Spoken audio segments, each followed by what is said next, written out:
안녕하세요. 5월 20일 수요일 새벽 예배를 하나님께 올려드립니다. 기도하십니다. 예수님 감사합니다. 오늘도 믿음으로 하루를 시작하게 하시니 감사합니다. 영광받기 합당하신 하나님께 삶으로 예배하게 하시고 또한 아무것도 염려하지 말고 모든 일에 기도와 간구로 감사함으로 하나님께 아뢰을 때 우리 삶 속에 기적이 나타나게 하시고 주의 영광이 드러나게 하여 주시옵소서. 기도의 제목들이 당달되어지게 하시며 하나님 응답을 보기를 소망합니다. 오늘도 말씀 가운데 함께 하시길 소망하며 예수님의 이름으로 기도했습니다. 아멘. 우리 예찬송가 438장, 대찬송가 71장, 예부터 도움되시고 찬양합니다. 예부터 도움되시고 내 소망 되신 주, 이 세상 풍파 중에도 늘 보호하시네. 이 천지 만물 있기 전 주 먼저 계셨고 온 세상 만물 변해도 주 변함 없도다. 주 앞에 천년 만년이 한날과 같도다. 이 세상 모든 일들이 다 잠시뿐이라. 세월이 흘러가는데 인생은 떠나니. 이 인생 100년 살아도 금결과 같도다. 예부터 도움되시고 내 소망 되신 주, 일평생 지나갈 동안 늘 보호하시네.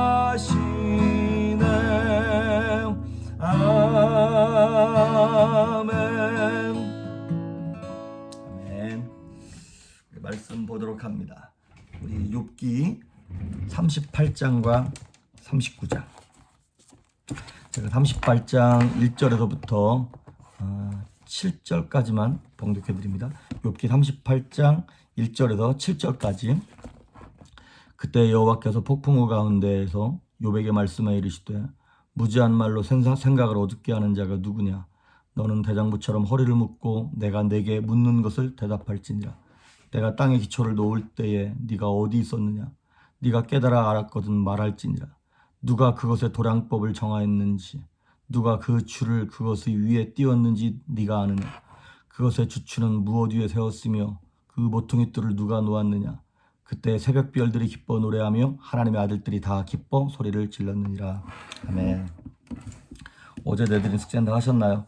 야고보서 1장 4절. 인내를 온전히 이루라. 이는 너희를 온전하고 구비하여 모든 일에 조금도 부족함이 없게 하려 함이라. 지금 야고보서 1장 말씀 앞부분에 있는 것들을 암송하고 있습니다. 자, 오늘 말씀은 제목이 뭐냐면 드디어 말씀하시는 하나님입니다. 욥기 1장부터 시작하다가 이제 고난을 겪고 4장부터 욥과 세 친구들 그다음에 엘리후까지 가세해서 5명이서 네 말이 옳다 내 말이 옳다 그러면서 막 공박을 했는데 37장까지 침묵하셨던 하나님이 드디어 이제 나타나십니다. 그래서 오늘 38장부터 41장까지 하나님이 계속 이제 막 욥을 향하여 말씀하신 그런 내용입니다. 침묵하시던 하나님, 이제 더 이상 하나님과 욥 사이에 사탄도 껴들지 않고 새 친구들도 못 껴들고 엘리후도 사라졌습니다. 욥의 문제는 하나님에 대한 신앙의 문제였기 때문에 하나님께서 직접 말씀해 주시지 않으면 깨달을 수 없어요. 그러니까 하나님이 직접 알려주시고 말씀하시는 것을 뭐라 그러냐면 계시라고 합니다. 계시, revelation. 그거는 사람이 노력하고 연구한다고 깨달아지는 것이 아니라 하나님이 보여주셔야 돼요. 계시는 하나님의 영역입니다. 신비에 속한 것이에요. 그래서 오늘 38장과 39장을 보시면 39장은 저희가 안 봤잖아요. 이따가 잠깐 읽긴 하겠습니다만은 비슷한 이제 뉘앙스의 어조가 나타나는 거예요. 그래서 하나님께서 요백에 말씀하시는데 크게 두 부류로 말씀하세요. 38장과 39장에 한 번 말씀하시고 40장과 41장에 한 번 말씀하시는 거예요. 오늘은 앞부분 38장과 9장만 보도록 하겠습니다. 자, 하나님 이렇게 많이 말씀하셨는데요. 욥이 그리고 욥의 친구들도 마찬가지고 욥이 고난당한 이유가 무엇입니까? 하나님, 내가 왜 이렇게 고통을 겪어야 됩니까? 그것에 대한 논란 때문에 이렇게 많은 장수를 할애한 거잖아요. 그런데 욥이 그토록 기다렸던 그 고난의 문제에 대해서는 하나님께서 한 말씀도 대답하지 않으십니다. 그 대신에 정말 더 궁극적이고 근원적인 질문에 대해서 하나님이 오히려 욥에게 질문을 하세요. 이따 잠깐 보시면 아시겠지만 하나님이 욥에게 계속 이렇게 말씀을 하세요. 내가 이러이러한 것을 만들 때 너 거기 있었느냐? 내가 이런 것들을 만들었는데 너 그거 어떻게 되는 건지 아니? 내가 이거를 했는데 너는 그거 할 수 있을 것 같아? 이 질문을 약 70여 가지에 대한 질문을 하나님이 계속 물을 쏟아내듯 욥을 향하여 말씀을 하시는 거예요. 그런데 38장부터 41장까지 욥이 한마디도 대답하지 못합니다. 하나님, 나 그거 아는데요? 나 그때 거기 있었는데요? 나 할 수 있는데요? 아니요. 한마디도 못합니다. 답이 다 뭐냐면 이거예요. 나는 거기 없었습니다. 하나님, 나는 그걸 알지 못하겠습니다. 내가 그거 할 수 없을 것 같습니다. 그러니까 결국에는 이게 뭐냐면 나는 누구인가를 하나님께서 지금 내 정체성을, 나의 본질을 지금 들춰내고 계신 것입니다. 그래서 욥의 고백으로 하여금 이 고백이 나오게 하시는 거예요. 나는 아무것도 아니네요. 내가 그걸 할 수도 없고 있지도 않았고 알 수도 없는. 그러니까 그동안 욥도 친구들도 하나님을 향하여 계속 따지고 질문했잖아요. 그런데 이제 하나님께서 집요하리만큼 욥에게 막 질문을 했어요. 마치 무슨 느낌이 들었냐면요. 에덴 동산에서 아담이 딱 범죄하고 났을 때 하나님 딱 나타나셔서 이렇게 말씀하시는 것 같아요. 아담아, 너 어디 있느냐? 너 지금 무엇을 했느냐? 너 거기 왜 숨었느냐? 아담의 대답이 무엇일까요? 부끄러움일 뿐이고 침묵일 뿐입니다. 그리고 나는 죄인입니다. 내가 하나님께 죄를 범했습니다라고 하는 그 대답 외에는 나올 것이 없는 거예요. 그래서 하나님께서 먼저 이제 첫 번째 파트 38장과 39장도 보면 이제 그 첫 번째 이렇게 그 주된 질문들 38장과 39장의 질문들이 뭐냐면 하나님의 창조주 되심과 창조성, 그 다음에 피조물들과 피조물들의 자세에 대해서 하나님께서 계속 질문을 하세요. 창조의 그 신비로움 앞에서 우리 인생이 부족함을 시인할 수밖에 없어요. 그 영광스러움, 여러분 우리가 뭐 요세미티나 그랜드 캐년, 나이아가라 막 이런 거 봐도 막 신비롭잖아요. 다큐멘터리 막 우주의 신비 이런 거 나올 때 보면 그냥 그거 보고 있는 것만으로도 야, 인간은 진짜 아무것도 아니구나라고 하는 느낌이 들 정도로. 그러니까 하나님이 그런 하나님의 창조주, 창조성을 말씀하시고 인간의 피조성에 대해서 얘기하고 난 다음에 욥에게 요구하시는 것이 무엇이라면 그 겸손함과 순종이다 이 말입니다. 그러니까 욥이 그동안에 자신의 무죄를 주장하는 것은 괜찮았어요. 그런데 그 무죄를 주장하는 것이 너무 지나치다 보니까 하나님, 나는 잘못이 왜 없는데 왜 자꾸 이런 고통을 주시는 거 보니까 하나님이 잘못된 것 아닙니까? 라고 하는 질문을 한 적은 없지만 옆에서 듣기에 그런 뉘앙스처럼 들리게 한 실수를 욥이 범하긴 했어요.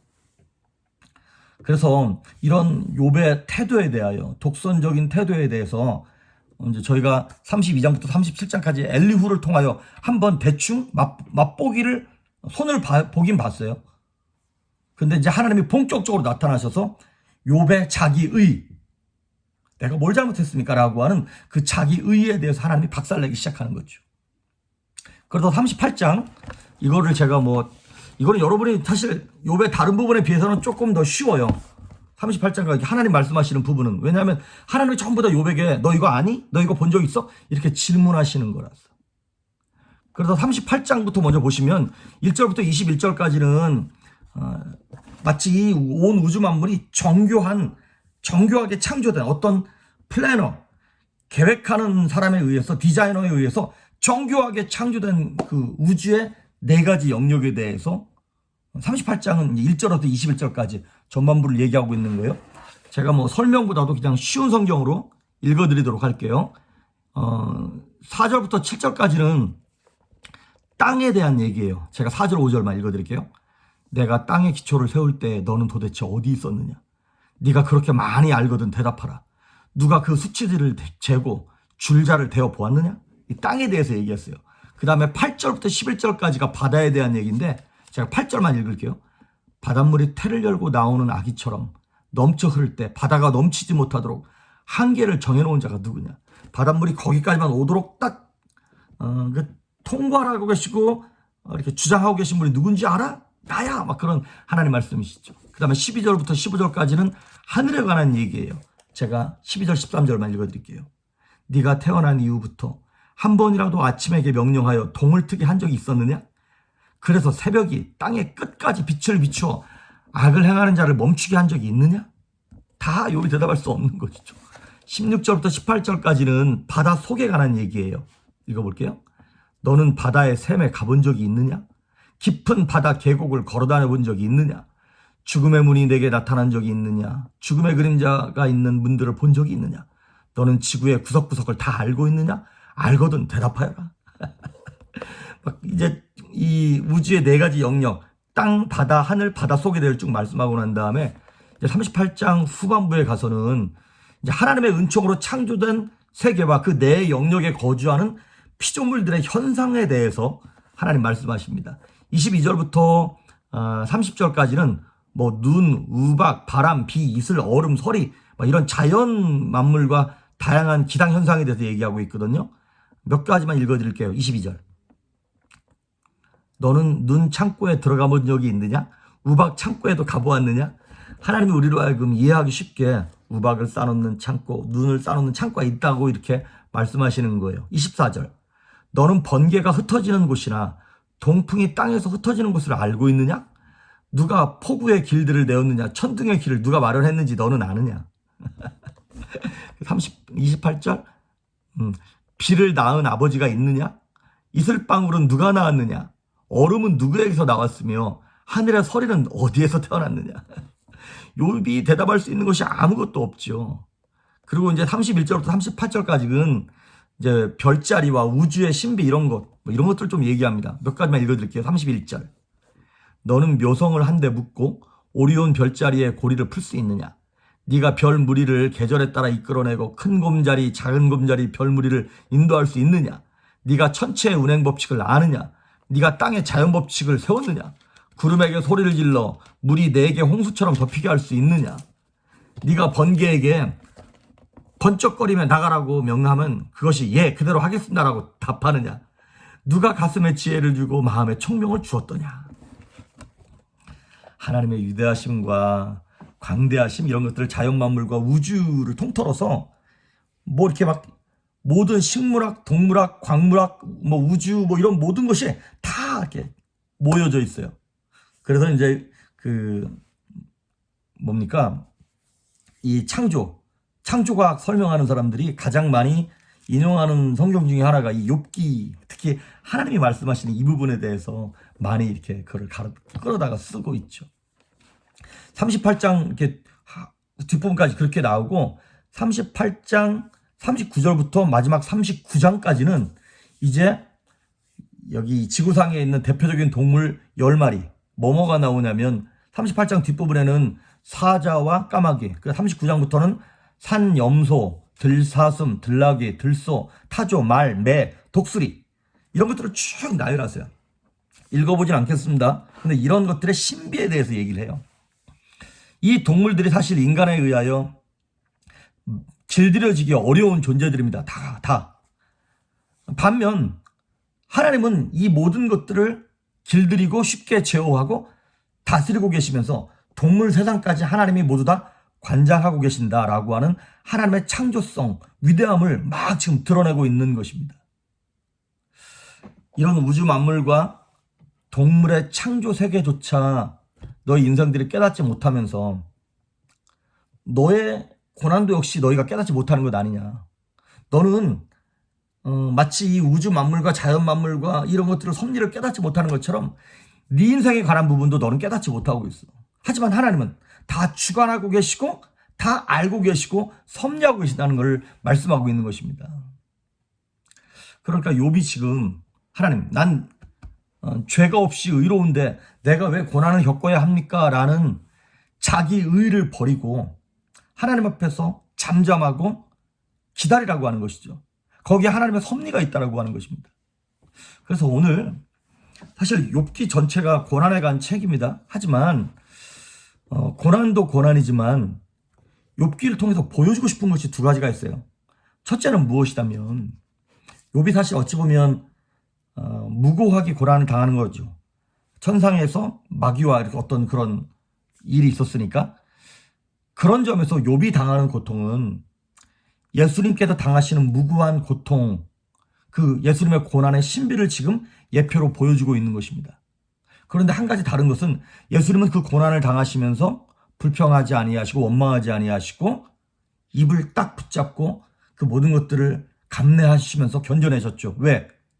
하나님의 섭리와 계획, 구원 계획을 믿었으니까. 그것이 사실 욥기가 보여주는 첫 번째 목적입니다. 예수 그리스도의 고난의 신비의 예표. 그리고 두 번째는 무엇이냐면 욥기는 고난으로 시작했지만 고난으로 끝나는 책이 아니에요. 그럼 뭐냐? 고난 중에서 믿음으로 승리하는 믿음의 책입니다. 그래도 지난번에도 말씀드렸던 것처럼 욥기가 이게 구약의 로마서라고 말씀을 드렸잖아요. 오직 의인은 믿음으로 말미암아 살리라 라고 했던 것처럼 고난 가운데 환난은 인내를, 인내는 연단을, 연단은 소망을 이루는 자 우리가 알미라. 그런 것처럼 예수님께서도 정말 죄가 없으신데 억울하게 고난 당하셨지만 그거를 잘 참고 견디고 이겨냄으로 말미암아 온 인류에게 구원의 은혜를 허락하셨던 것처럼 우리가 다 이해할 수 없는 이 땅에 일어나는 고난들에 대하여 우리 머리로 다 생각하고 고민하고 이해하려고 하지만 우리는 할 수 없다는 거예요.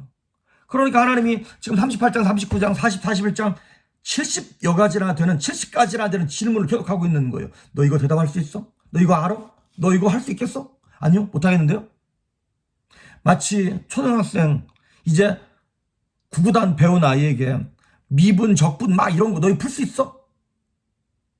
그러니까 우리 인생 가운데 당하는 고난을 우리가 이해하려면 육신을 갖고 있는 이 땅에서는 다 이해할 수 없다는 것입니다. 그러니까 우리는 어떻게 해야 되는 거냐? 하나님을 믿고 그 미적분 공식을 암송을 해서 아직 이해는 안 가는데 암송을 해서 그 문제를 풀어가는 거예요. 하나님의 선하심, 신실하심, 오늘 우리 성경에 나타났던 하나님의 창조성, 주권, 섭리 이것을 믿음으로 믿고 나아갈 때 우리에게 닥친 고난이 고난으로 끝나지 아니하고 믿음을 통하여 승화되어서 우리의 면류관이 될 줄 믿습니다. 또 내일도 이제 말씀을 드리겠습니다만은 욥기를 통하여 예수 그리스도를 보시고 여러분의 믿음이 하나님 앞에서 하나님 내 믿음이 흔들리지 아니하게 하시고 정말 우리가 하나님 앞에서 내 의를 내려놓게 하시고 교만했던 거, 말이 많았던 거, 하나님 의심했던 거 다 내려놓게 하시고 하나님을 붙잡음으로 이 고난에 속히 떠나가고 지나가고 하나님께서 갑절이나 베푸시는 그 은혜와 축복을 저와 여러분 모두가 다 누릴 수 있기를 주의 이름으로 축복합니다. 기도하십니다. 예수님 감사합니다. 오랜 침묵 가운데 하나님이 드디어 나타나셔서 말씀하십니다. 그런데 우리가 원하는 대답이 아니고 우리가 원하는 기도의 응답이 아닐 때 실망하고 낙심하기도 합니다. 하지만 그 안에 우리가 생각하지도 못했던 놀라운 신비와 기적이 있는 줄 믿사오니 믿음으로 인내하며 붙잡게 하시고 하나님의 영광을 누릴 수 있는 성도들 될 수 있도록 믿음에 믿음을 더하시고 성령의 충만함을 더하여 주시옵소서. 감사드리옵고 예수님의 이름으로 기도했습니다. 아멘.